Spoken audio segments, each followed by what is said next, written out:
County, the coastal town of Capitola got absolutely slammed. The storm-driven sea surge ripped the wharf in half. A major damage also seen in the downtown village along Monterey Avenue. KTVU's Jesse Gary live tonight in Capitola with more on the damage and the cleanup work, Jesse, that might take a while here.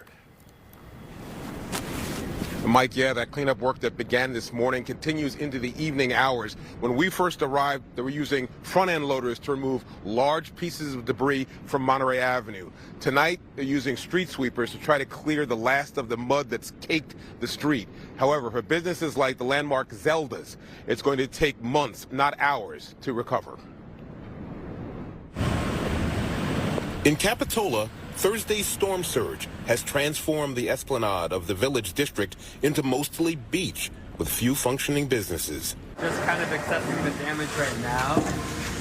It seems pretty severe. Dominic King's Bay Bar and Grill is barely accessible. Storm-driven waves pushed high tide 4 feet higher than normal and over the protective seawall. What we saw at that point was water coming out of the banks of Soquel Creek and inundating people's homes, inundating businesses in the Capitola village. Strong waves also damaged Capitola's centuries-old landmark wharf and sent at least one piece of lumber into Zelda's restaurant.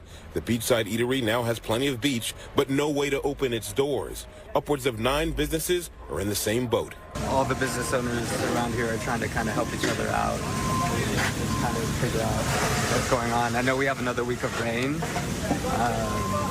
so I think today is just about trying to see how bad things are. Shocking, yeah. I've worked here for almost 2 decades, and I have not seen that before.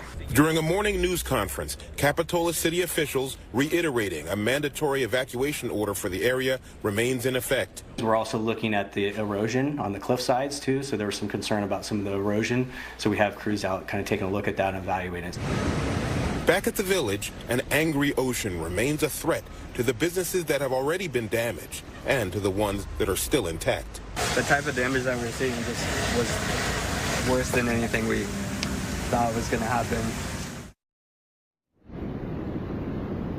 And I checked in with the police chief just a short time ago. I'm told that the evacuation orders that they had issued, they hope to rescind those sometime tonight, perhaps within the next 1 to 2 hours. Now, the big problem, there's no electric service down here, so they're waiting for PG&E to turn back on the power. Checked in with PG&E, and they say they have to get the all clear from the city to make sure it's safe to do so because there was so much water and so much mud that slammed this area. So the headline of the hour, mandatory evacuations here could be lifted sometime tonight, perhaps within the next 1 to 2 hours. Officials are checking on that right now.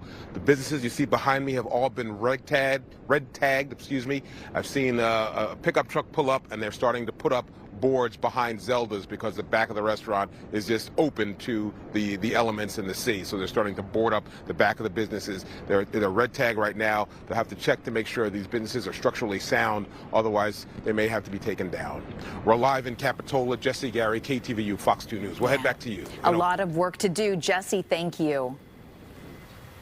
Well, we are getting a closer look at some of the damage in neighboring Santa Cruz. Mark Woodward posted these videos on Twitter. Rough surf crashing against the wall of the Ideal Bar and Grill at the main beach there at the boardwalk. The volleyball nets, those are still standing, although it doesn't look like anyone will be playing for quite some time. The debris also piling up at nearby Seabright State Beach and West Cliff Drive, which runs along the water.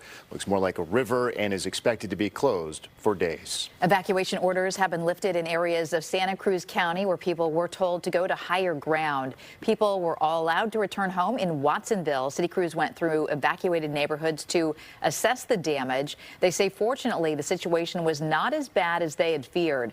A number of other evacuation orders and warnings in Santa Cruz County have also been lifted tonight, including areas of Rio Del Mar, which sustained some flooding this morning.